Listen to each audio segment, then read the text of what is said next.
Good morning, everyone. I'd like to start today by addressing the recent events in Minneapolis and across Canada and the US over the weekend. Like all of you, I am heartbroken by the killing of George Floyd.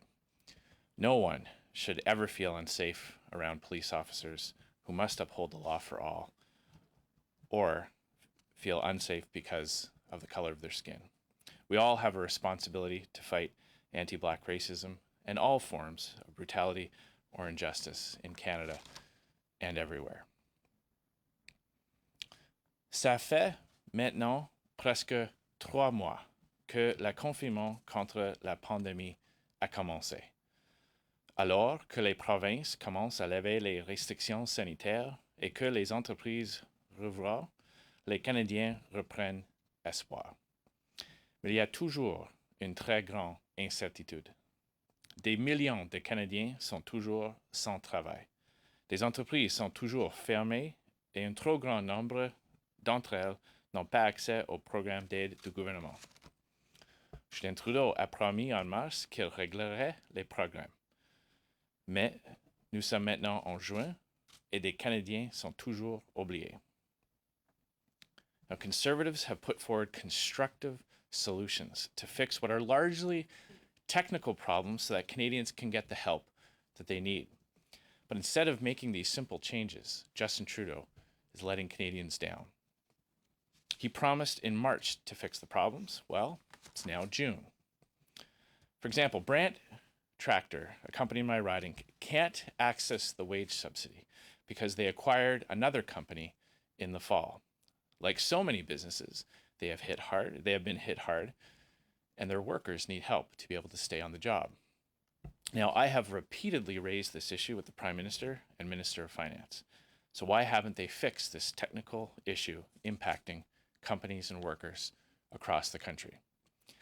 On April 8th, Conservatives called on the government to give back to small businesses the GST they had remitted in the last year. This would have provided much needed cash flow to literally thousands of businesses across the country. We also raised concerns with the wage subsidy and proposed changing the criteria so that businesses could demonstrate their 30% revenue loss using other metrics like loss of earnings, subscriptions, or orders. Thousands of companies can't access the wage subsidy because of this barrier. In fact, according to the Department of Finance, uptake has been only half of what the government expected. So why won't the Trudeau Liberals help these companies? On April 26th, we asked the Prime Minister to change the criteria for the Canada Emergency Business Account so that small businesses who use a checking account can qualify. That's a simple fix that would have helped so many. So why hasn't it been made? Over a month ago, we raised the issue of businesses who don't qualify for the Emergency Business Account because they don't have regular payroll. We asked Liberals to expand the eligibility criteria to include revenue decline. So why haven't they? On May 14th, we asked the Liberals to include a sliding scale in the Canada Emergency Commercial Rent Assistance Program for businesses with less than 70% revenue loss, so that those experiencing significant revenue decline get some rental relief. The program only started taking applications on May 25th, so why did the government not make this simple change to help more small business owners? These are just some of the ways that Justin Trudeau and the Liberal government are letting down Canadians. Now, these aren't just numbers on a spreadsheet. They are real Canadians who are struggling, Canadians who need help but who have fallen through the cracks. Conservatives have proposed easy solutions to help them. So why hasn't Justin Trudeau acted?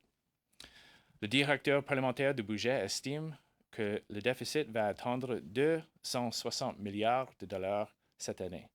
Mais le gouvernement Trudeau refuse toujours de présenter une mise à jour économique. Meanwhile, the Canadian Medical Association has warned that Canada won't be ready if a second wave hits. Government procurement efforts have been plagued with issues. Masks are defective, test kits contaminated, and sometimes shipments don't show up at all. According to the government's own statistics, they have ordered more than 100 million N95 masks since the beginning of this year, but have received less than 12 million. Of those 12 million masks, 9.8 million, 82%, have not met our standards and cannot be distributed to frontline emergency workers. So what is the government's plan to get the personal protective equipment Canadians need? There is no plan. Le ministre de la Défense a dit non à la demande de François Legault que les militaires ne peuvent rester au Canada, au Québec, jusqu'à l'automne pour aider dans les foyers de soins de longue durée. Mais je veux entendre le Premier ministre. Pourquoi ne peuvent-ils pas rester? Qu'est-ce que nos militaires doivent faire de plus important que d'aider nos aînés? Normalement, les partis de l'opposition peuvent poser ces questions à la Chambre des communes. Nous pourrions présenter des projets de loi, questionner pour avoir des vraies réponses et déposer des motions au feuilleton. But with the help of the NDP, the Liberals have shamefully shut down Parliament until at least the fall.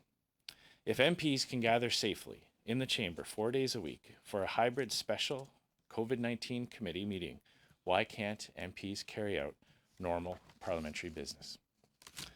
The Liberals spent weeks trying to shut down Parliament instead of looking for ways to ensure that it could safely reopen.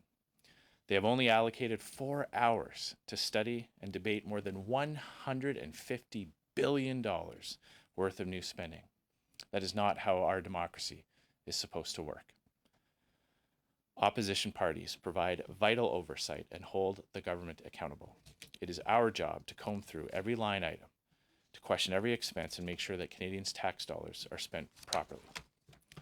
Le Parlement est un service essentiel et les députés sont des travailleurs essentiels. Nous avons un rôle vital à jouer. Chaque député libéral, néo-démocrate et vert qui a voté pour empêcher notre démocratie de fonctionner devra être tenu responsable le jour du scrutin. Merci beaucoup. Happy to take your questions. We'll now go to question period, with starting in the room this time. One question, one follow-up per reporter. The last time we saw protests the size of what we've seen on the weekend here in Canada was the Wet Sweatin' protests about the Coastal GasLink pipeline. You said about the protesters then that they should check their privilege. You also called them, and this is a quote, radical activists, many of whom have no connection to the Wet Sweatin' people. When we take a look at the protesters who are out on the streets right now, many of them are white, many of them are not black. So I want to know, what do you think of these protesters this time? Well, I believe that when you're looking at a tragic incident where a man was killed in police custody, with all the context around the discrimination that many black people feel in the United States and indeed around the world, that all levels of government have much more to do to eliminate that type of racism. Obviously, I support the rights of people to protest, to peacefully express their views, and to speak out against things that they believe to be unjust. And I will always support the rights of people to do that peacefully and in respect of the law. Many people are talking about, as people who are white, what we can do to be better allies for racialized communities. What are you doing, and what do you think Canadians should do to be better allies for these communities? Well, I think we have to always support communities who do feel marginalized, who are victims of these types of actions. I believe that we have to call out racist acts. We have to be advocates for people, for groups who have faced the different types of discrimination in the past. And I think we have to teach the next generation of Canadians that words can hurt, words can lead to violence, and we all have to do better to make sure that we're not in any way adding to the feelings of insecurity that many people have. I believe every single Canadian, every single human being has the right to live their life without fear of the authorities just because of the color of their skin or their ethnic background. We'll now go to questions on the phone. Opératrice, avons-nous une première question? Thank you. Please press star 1 on your telephone keypad if you have a question. Veuillez appuyer sur étoile 1 si vous avez une question. Our first question, notre première question vient de Raymond Filion avec TVA. Please go ahead, à vous la parole. Bonjour, M. Scheer. Au sujet de la subvention salariale, certains de vos députés et des candidats à votre succession la semaine dernière se sont dit mal à l'aise à ce que votre parti, le Parti conservateur, ait recours à ce programme d'urgence. Vous, en tant que chef, est-ce que vous êtes à l'aise avec ça? C'est une décision que le parti a prise. J'ai pas de commentaires à additionner et les candidats pour la chefferie ont exprimé leur position et va prendre la décision après la date de scrutin. Êtes-vous en mesure de nous dire combien le Parti conservateur reçoit de ce programme? Mais qu'est-ce que vous répondez à ceux qui trouvent que c'est indécent compte tenu des millions que le Parti conservateur a recueillis en dons dans les 6 mois avant la pandémie? Comme j'ai dit, c'était une décision que le parti a prise et je n'ai pas des commentaires additionnels pour donner. Et quelques candidats ont exprimé leur position et va prendre la décision après la course à la chefferie était conclue. Opératrice, prochaine question. Thank you. Merci. Our next question, notre prochaine question nous vient de Christian Laurel avec Radio-Canada. Please go ahead. Bonjour, M. Scheer. Christian Noël, comment allez-vous? Très bien, merci. Et vous? Très bien. M. Trudeau et le gouvernement fédéral vont annoncer un peu d'aide aujourd'hui pour les municipalités. Pas pour les aider avec leurs coûts d'opération, mais pour aider avec des projets d'infrastructure. Est-ce que vous croyez que c'est la bonne façon de fonctionner ou est-ce que les villes recevront ce dont elles ont besoin avec ça?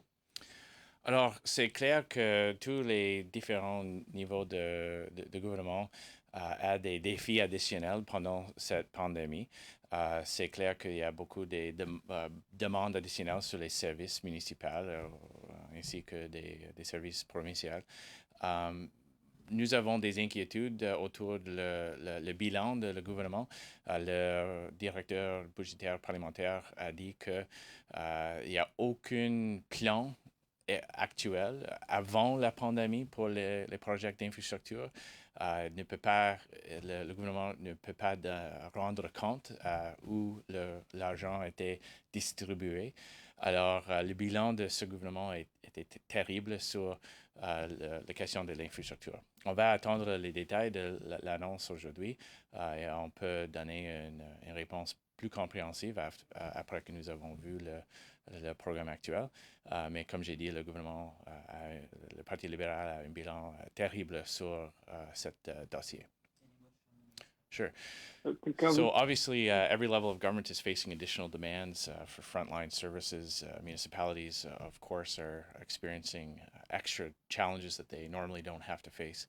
As it relates to infrastructure spending, this government has a terrible record on infrastructure projects. The parliamentary budget officer has said that the Liberals' plan, quote, doesn't exist, and that it's impossible to track all the spending, and impossible to say with certainty where the dollars have gone and which projects have been completed under this government's existing plan before the pandemic hit. So this government has a terrible record on this file. We'll obviously wait and see what the specific announcements are and have more to say later on. Un suivi, Christian? I'm sorry. Christian Laurel, please press star 1 once again. Veuillez appuyer sur étoile 1, M. Laurel. Okay, we'll Votre just ligne go. est ouverte. Oh. Je suis toujours là pour le suivi. Oui. Ma question de suivi, est-ce que vous m'entendez toujours dans la salle? Oui, je peux entendre, oui. Parfait, merci beaucoup, M. Scheer. Donc, je ne suis pas sûr de comprendre. Vous croyez que le gouvernement devrait donner de l'argent pour les municipalités, pour les infrastructures, ou est-ce qu'il devrait recevoir de l'argent pour les coûts d'opération actuels? Et est-ce que 2 milliards, c'est suffisant ou pas, ou trop, selon vous? Oui.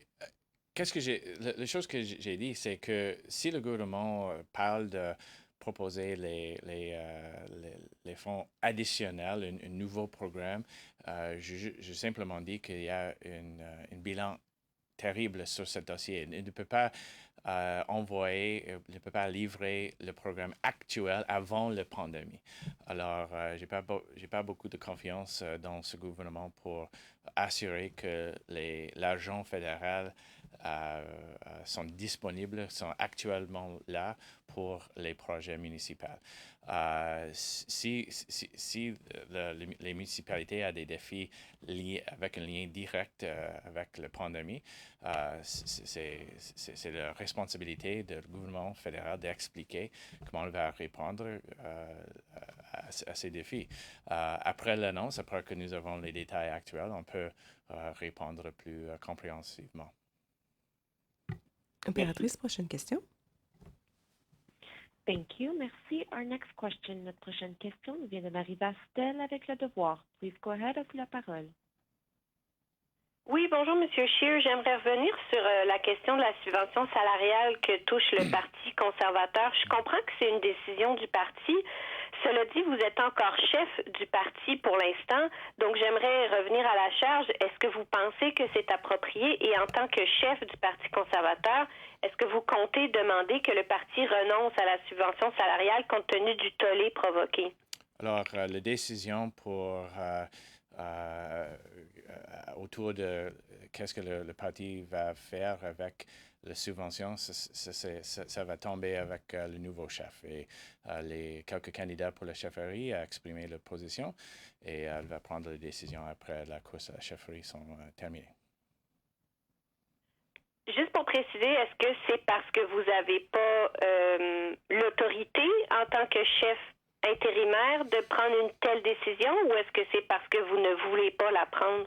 Non, est-ce que c'est à cause des règles ou parce que vous ne voulez pas prendre cette décision-là? Non, c'est clair. Les décisions dans les prochains mois qui touchent à la partie dans une manière très avec les impacts dans le long terme va tomber avec le nouveau chef. C'est simple. Opératrice, prochaine question. Thank you. Merci. Our next question, notre prochaine question nous vient de Catherine Lévesque avec la presse canadienne. Please go ahead, à vous la parole. Oui, bonjour, Monsieur Scheer. Je vais m'essayer à mon tour. Est-ce que le Parti conservateur a besoin de cette subvention salariale? C'est-à-dire, est-ce que les emplois des employés politiques sont en péril actuellement à cause d'une baisse de dons? Comme j'ai dit, je n'ai pas des commentaires additionnels sur cet enjeu. Vous pouvez contacter les personnes à la partie. Le parti a répondu à ces questions la semaine passée. Et pour le long terme, le nouveau chef va prendre des décisions. OK, donc, juste parce que c'est ça, vous n'aviez pas eu de point de presse la semaine passée, donc on n'a pas pu vous poser la question, en fait. Mais donc, dans ce cas-là, est-ce que vous seriez à l'aise que le nouveau chef cesse cette utilisation de la subvention salariale lorsqu'il rentrera en poste? Alors, c'est clair que les décisions dans les prochains mois qui touchent le financement de le parti va avoir des impacts dans le long terme. Alors, le prochain chef peut prendre n'importe quelle décision il ou elle veut prendre pour répondre à cette question spécifique et dans une manière plus générale pour gérer la direction de la partie et les finances de la partie. C'est ce qui met fin à la conférence de presse. This concludes the press conference. Thank you. Merci beaucoup. Thanks very much.